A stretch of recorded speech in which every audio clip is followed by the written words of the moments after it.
pork is marinated for the banh mi. Okay. I've got my pickles going on. I'm gonna make a pate mayonnaise spread.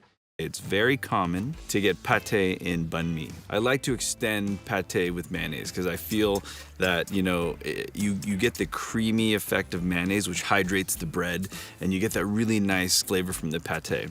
I start my pickled carrots by shredding them very thin. I'm just simply using vinegar, sugar, salt, cilantro, and I want the flavor of peppercorn and garlic. To marinate and grill my pork, I take shallots, garlic, fish sauce, sugar, and I blend that in a blender until rough. I don't need it chunky. The secret ingredient to my marinade is lemongrass because you get that kind of sour, floral notes into the pork. So you slice pork shoulder and you get it into that sugary, funky, herbaceous marinade. So I take the French roll, I split it down the middle. I take my pate spread, I hit both sides of the bread to get really good coverage. I want some chilies in there, so I'm using red jalapenos, full leaves of cilantro. Now I'm layering in my cucumber ribbons. I follow that up with the pickled carrots. Once the pork is cooked, I load it into the bread. And this really is a street food banh mi. I love the flavor on the pickled carrots. They're like rich and deep and like amazing. That's how talented Jet Tila is, that the pickled carrots on his sandwich are literally my favorite thing of the day. And it's not even like a real carrot, it's like this earthy, delicious umami bomb that Jet decided to just, you know, drop on us like it was no big deal.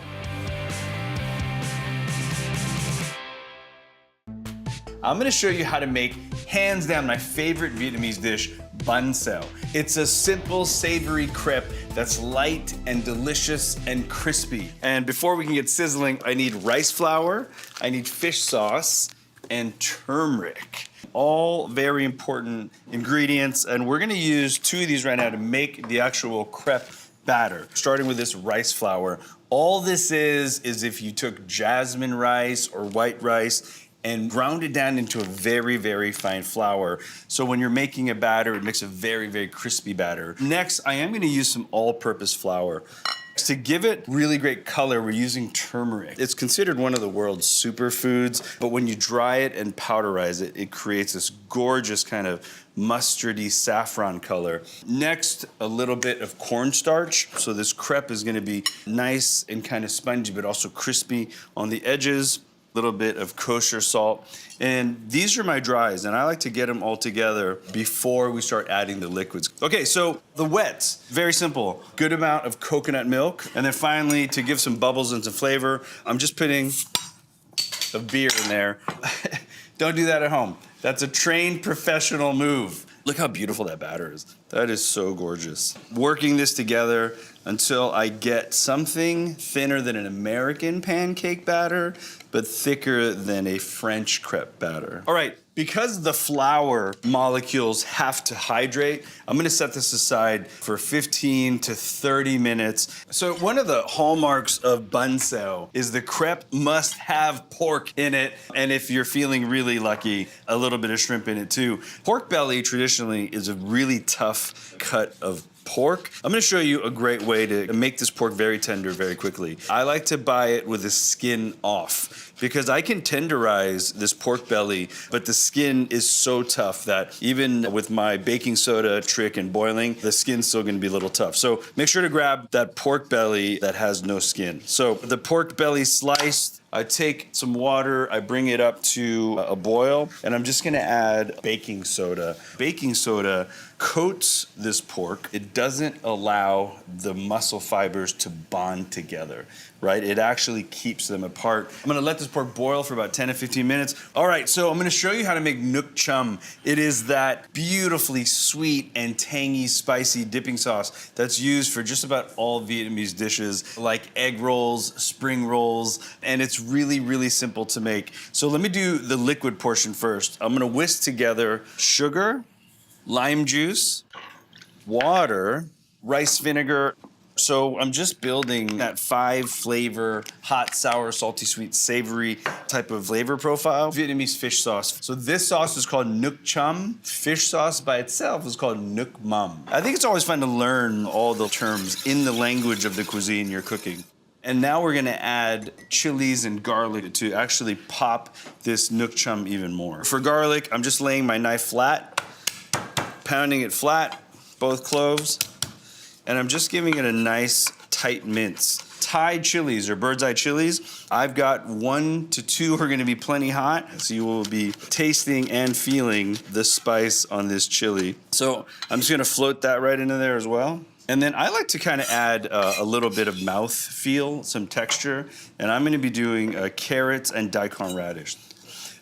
And the way I like to julienne is to square off the carrot on 2 sides. I don't really need to peel it. And then I'm just gonna slice very thin tiles, like 1/8 to 1/4 inch tiles, and then lay those on top of each other, slice very thin juliennes. So a little bit of the carrots in there. And then daikon, same thing. Daikon is a big, long radish. I'm just gonna take about a 2-inch section and then find my nice thin tiles. Nice thin slices now. All right, let's stir this together, take a taste. It's got a really nice sweetness to it. It's backed up by a good amount of salt. And just that kind of earthiness of the garlic is awesome. And I like to cut scallions in half, line up those halves, and I'm just gonna do straight sliced scallions. Let's put that on the plate. This is how I like to cut an onion. I square off the top, and I just cut the root end off the bottom. I go north pole to south pole, and that's when I peel. All right, so these onions are gonna sit in the pan and be totally enveloped by the crepe. I could either do slices, like so, which are gonna kind of mellow and sit in the pan and get nice and sweet. Or if you want as well, you could do what I like to call the lyonnaise, which is cutting along the ribs, always facing the center of the onion. So that'll go into there. All right, I'm gonna pull the pork out of the bath. The crepe batter is rested. I've got all my mise en place. This is my pan of choice. It's an 8 to 9 inch coated or non-stick pan, and that's gonna really help keep that crepe from sticking, but still create a crunchy crepe. Checking my consistency, yes, that looks really good. Not too thick, not too thin. And I'm gonna add some scallions into there now. So a word about shrimp. These crepes have pork and shrimp suspended in them. I'm using a smaller shrimp today. So if you're using a really large shrimp, like a 21, 25 or jumbo, split them in half lengthwise so they don't crack up your crepe when you go to fold them. All right, let's fire this. So first thing I'm gonna do is get a decent amount of oil. All right, so I'm gonna start with a few pieces of pork belly. And again, I don't need a lot because I'm gonna make a bunch of crepes with this recipe. A good amount of onion. And since the pork is already pre-cooked, I can go ahead and add my shrimp. If you're starting with raw, then let that pork kind of catch up before you add your shrimp, because you want all the proteins to kind of be at that same place in cook. So I'm gonna let my onions brown up just a little bit for that maximum sweetness. Going in with my batter, I'm gonna grab all those ingredients in my batter and suspend them. So I've got the batter in, and now I'm gonna tilt. And just like making an omelet, guys, you wanna spread this batter out so you get maximum coverage on the pan, but also make sure that you're spread out enough so you have a nice even layer all the way through.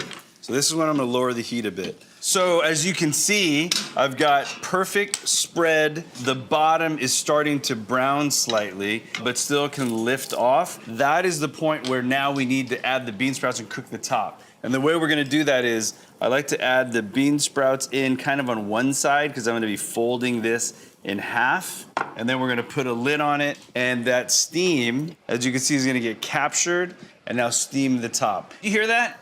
That's the sao, guys. Sao in Banh Xèo is Vietnamese for that. Shh. So let this sao for a minute. To eat this, we've got a Vietnamese greens plate, we've got the nuoc cham, and we've got some rice papers, all right? The practice of wrapping food in parcels of either vegetables or rice paper is a real indigenous Vietnamese practice. Vietnam was ruled by China for 1,000 years and then French influence for a while, but this beautiful method of wrapping things in herbs predates all that. So my basic greens plate is this: green leaf lettuce, mint is easy to find, cilantro is easy to find. I'm using perilla here that kind of has that Japanese shiso flavor, and then I'm using a little bit of cucumber. How you do it is up to you, but I want you to have at least 2 or 3 of these, and then I'm gonna show you how to eat this with rice paper after I'm done. Speaking of, I think it's time to plate our bánh xèo. Visually what I'm looking for, the bean sprouts have wilted a bit, the crepe is solid but still sliding, and I'm looking for a nice GBD, a golden brown and delicious. So now I'm going to bring the bánh xèo here. So what I do is I like to slide it halfway off and then fold it right over. Just like that. A few ways you can present it. You could either send it thusly on a plate, but if you want to decorate and put the greens plate next to it, I think it's a really nice touch. In Vietnam on the streets, you really see these bánh xèo vendors having like 10, 12 pans all going at the same time. It's pretty amazing. Certain parts of Vietnam eat it with a rice paper, but it's totally up to you. You could just use veggies. But I soak the rice papers in warm water until I feel them just start folding over on themselves. I'll drain and let them carry over on my cutting board. That means I'm gonna let them finish hydrating here. And after about 10 seconds, you're gonna see they're gonna be nice, perfectly sticky, and ready to eat. Check it out. It's gotten nice, soft, tender, and chewy. I usually will take a piece of rice paper, a nice section of the bánh xèo right there, ready to go. I'm gonna crack off a little bit of the greens. I'm gonna lay the bánh xèo right in the middle there. Fold that over into a nice little package. I'll take the nuoc cham, and if you have your own nuoc cham, you could do the dip, but if you don't want to cross-contaminate, just do a nice little drizzle. Cheers, everybody. The savoriness of the pork and the shrimp married with the crispiness and the cooling of the bean sprouts. And then you've got the herbs, then you've got the crispiness, and then the nuoc cham. This really is an outstanding Vietnamese experience. Guys, I really hope you enjoyed making this with me. Make it at home, take lots of photos, tag us in those photos. Thanks so much for hanging out, and we'll see you next time.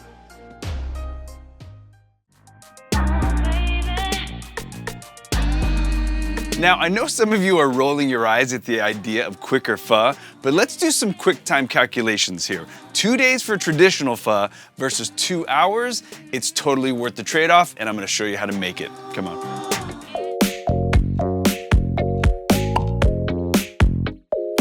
So for the quicker beef pho, I'm using a thin sliced steak cut, which is usually available at the Asian markets. If you can't get it thin like this, don't worry. Take a nice steak cut, freeze it for about 40 minutes until it's almost frozen, slice it with a nice sharp knife, and you're good to go.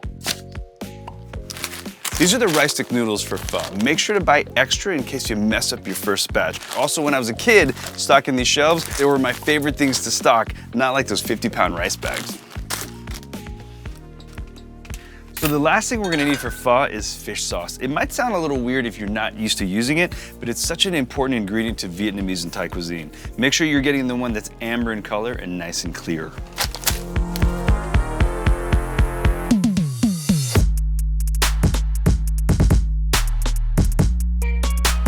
So we're back from the market. Let's start the prep for the quicker beef pho. I'm gonna start with vegetables and then move on to making my stock. So I'm gonna need onions kind of 2 ways. I'm gonna take the top, the bottom, and then I like to peel the onion while it's in half like this. I developed this pho dish because everybody likes to eat pho, but no one wants to make the 2-day broth. This is a really nice kind of hybrid version where you get the aromatics from all your spices, but you're not gonna sit there and roast bones and literally wait 2 days. This pho is really the perfect elixir. You know, when the kids are kind of in from school, they're sick, the weather's really cold, there's nothing more comforting or warming than having a nice bowl of noodles and pho broth. I'm cutting the half of the onion paper thin for the top of the pho broth. The idea is that super hot broth is poured over the noodles with the onions on it, and these onions kind of melt in but still keep some texture. So the other half of the onion I'm gonna use for stock, so I'm just gonna rough chop it into large pieces.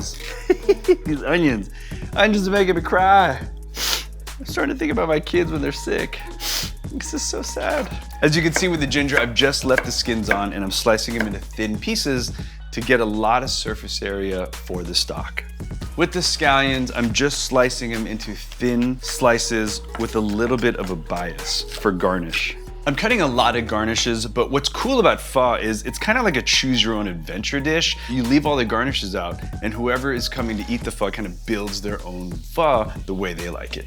These are red serranos. They're kind of the perfect chili because they're not too hot. I just cut a ton of these and leave them on the plates, and whoever likes heat can go for it. And the last ingredient is gonna be lime. I'm just cutting the wedges off the side, kind of leaving the middle seed pod alone. And you leave these out for whoever wants a nice shot of lime to make the pho a little sour. Come in, come really, really tight. The first spice is star anise. It looks like a little star. It smells like Christmas if you think about it. All these 3 spices you buy during the holidays for like cider and you never use them again, so here's the perfect place to use them. So star anise is there. Cloves. Cloves look like little kind of reedy sticks with a little spice ball right on top. And then cinnamon. I know you've got a ton of this laying around from the holidays. So what I'm gonna do is make a really cool satchel. So check this out. In a little plate, I've got some cheesecloth. In the middle of the cheesecloth, I'm gonna lay all the spices in. And they're really overwhelming, and that's why I'm making a satchel, because I can actually put it in the stock, and once it's flavored, if I could pull it out. If I just dumped a ton of spices in the stock, it could overwhelm and taste like Christmas beef stock, which is not delicious, although beef pho is delicious. I'm just wrapping it up into a nice, clean little packet. So I like using butcher twine here because I want to be able to tie this off and be able to pull it in and out of the stock. These are really delicious, but they can go a long way if you leave them in. So let's build the pho broth. First thing we're gonna start with is beef base. I know, controversial, some of you are gonna give me a hard time, but I need you to trust me. Trust me on this. I'll get you to delicious pho. This is where you're gonna save 2 days of cooking right here. Beef base is exactly as its name implies. It gives you that nice beef flavored foundation. A really quick note on fish sauce. It's such a fundamental ingredient in Vietnamese food. Now, you know the bottle that's been sitting in your fridge for about a year? It's time to get rid of it because it's probably gone opaque and totally dark like soy sauce. Really fresh fish sauce should be amber and totally translucent in color, just like this. A little more salt, because fish sauce is definitely on that seafood side. I want to go straight salt to give a clean saltiness to kind of boost up that beef flavor. We want to balance those flavors with a little bit of sugar. And now the aromatics, and the aromatics are ginger and onion. I'm gonna let this broth come to a simmer for about 40 minutes and let the onions and garlic marry right into the broth. The last step to finish this broth is adding all the spices from the sachet. Be mindful to not oversteep these. When these are done, you're gonna pull it right out and then you're ready to serve the pho. You're gonna wanna simmer the spices for about 30 to 45 minutes until you just taste all these kind of amazing aromatics. So it's been about 30 minutes. I just wanna taste this before I pull the sachet out. I distinctly taste all the spices, but they're not overpowering. So it's time for the sachet to go away. So my broth is finished, all the garnish is ready. Let me show you how to build this bowl. We're starting with some rice stick noodles that have been soaked and soft. You can also use fresh rice stick noodles here. I'm gonna bundle them into the basket and just give them a really quick dip to cook them. You know, if you don't have one of these noodle baskets at home, a regular colander or sieve is gonna be fine. So just a few seconds in the hot water, drain them well, and then put right into the bowl. So noodles are in. This is the choose your own adventure part. And don't be scared to just do it any way you like it. There is no wrong way. My favorite pho combo is fully loaded, meaning every single garnish plus a ton of sriracha and a ton of hoisin. And if you're gonna do the rare thin beef, make sure to put it on top because it looks really cool there. And don't worry, this is so thin that when that hot broth hits it, it's gonna cook it right away. You wanna make sure that your broth is ripping hot because you want it to cook the meat and then really kind of marry all those flavors together.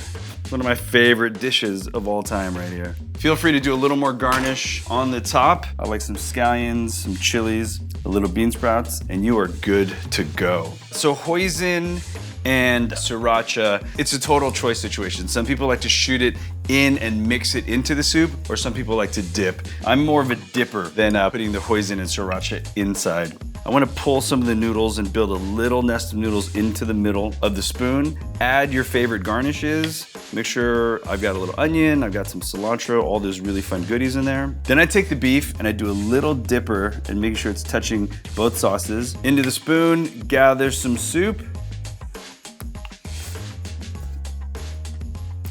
There's really nothing more kind of complex yet comforting than a great pho broth. You've got all the flavors from the spices, you've got all these fresh herbs, and then the core of it is this delicious tender beef and the beef broth. This really is an amazing dish.